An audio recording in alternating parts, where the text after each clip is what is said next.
Greetings, survivors and friends. I've been asked at great expense to fly thousands of miles back here to this location to have myself filmed wearing the new Rust Autumn Winter collection.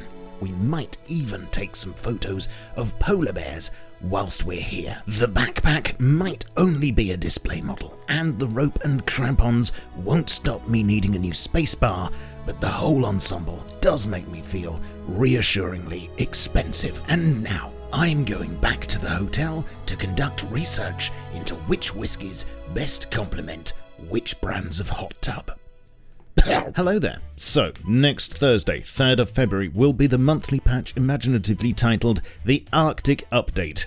Probably. And as we get closer, I have more details for you of what will be included. But first, please punch YouTube where it hurts by showing that even a mediocre channel like mine can get to 500,000 subs. Why not join the ring-a-ding-ding club whilst you're at it? So, as you can see, we have yet another snazzy Hazzy skin on the way, and like its predecessors, it will be a paid-for item that you can find on the permanent store. It'll cost the same to craft as a normal hazmat, but functionally it will have different stats. For instance, it will provide a whopping 40% cold protection instead of just 8% for the standard issue.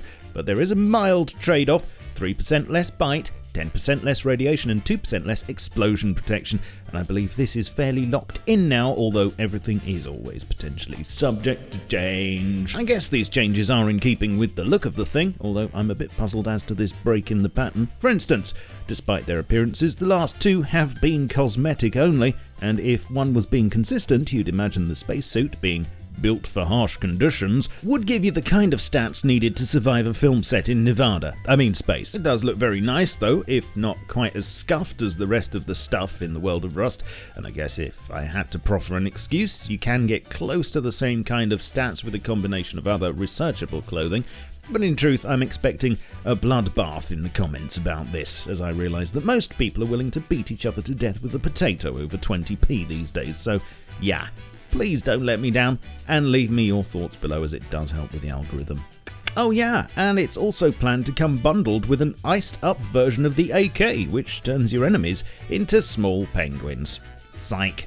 It just looks iced up, and is a good excuse to tell people to chill in an Austrian accent. Not only, but also, there will be a mandatory update today at 1900 hours GMT, that's Friday 28th of Jan, which might already have happened when you see this, and this is to add the usual seasonal lunar year tat. In keeping with one pattern at least, this time round there's a new tiger mask for the store. Never could have predicted that, and this does have the same stats as all the previous ones. Can't wait for 2026.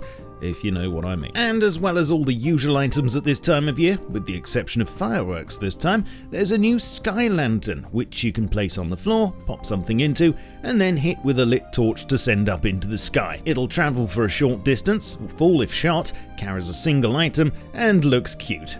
Which is pretty much the description of me, actually. As to whether this will be a default seasonal item or a paid-for store one, that's still up in the air at the moment. Over to the Arctic bases now, and there have been quite a few changes here since last week. The garage models have been replaced with these, which now each require a blue keycard to open. There's no puzzle here, unless you're particularly stupid. You can just waltz in. One of them will contain a pound stretcher snowmobile that should spawn with 20 fuel in the tank, and the other contains a red keycard on the Jenny at the back. Much more set dressings taken place to tart up the buildings. The radar gonad can now be entered and has a recycler beside it. There are icicles everywhere, plenty of loot throughout the base, and if things are getting a bit chilly, you'll find some heaters around to warm up your brass monkeys.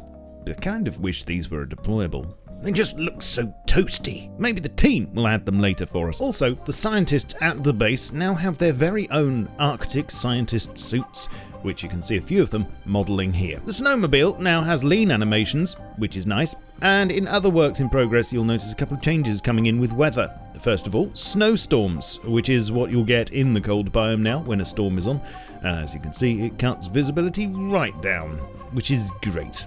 I'm all for stuff like this. There's also a new fog effect, which I believe is going to be for when looking into the cold biome from outside. However, as of writing this, both of these effects are a bit buggy, and the fog is just a hot pulsating mess for now. Expect this to be tightened up soon, hopefully. There's a new dry box model for floating loot when a boat is destroyed. A fire damage volume was recently added for map makers. Now we just need lava, and there's some work taking place to add the ability to finally filter the server browser by tags. What a time to be alive. I expect lots of comments from you chaps today, and likes, because after all, I'm only the messenger and you have to be very nice to messengers or they leave your Amazon Prime parcels in the wheelie bin on collection day. You can catch me streaming on Twitch, stay up to date with my content on Twitter, Facebook, Discord and my Steam group, and support me directly with channel memberships via Patreon or my merch store. Links are all below. I shall catch you all soon. In the meantime, keep calm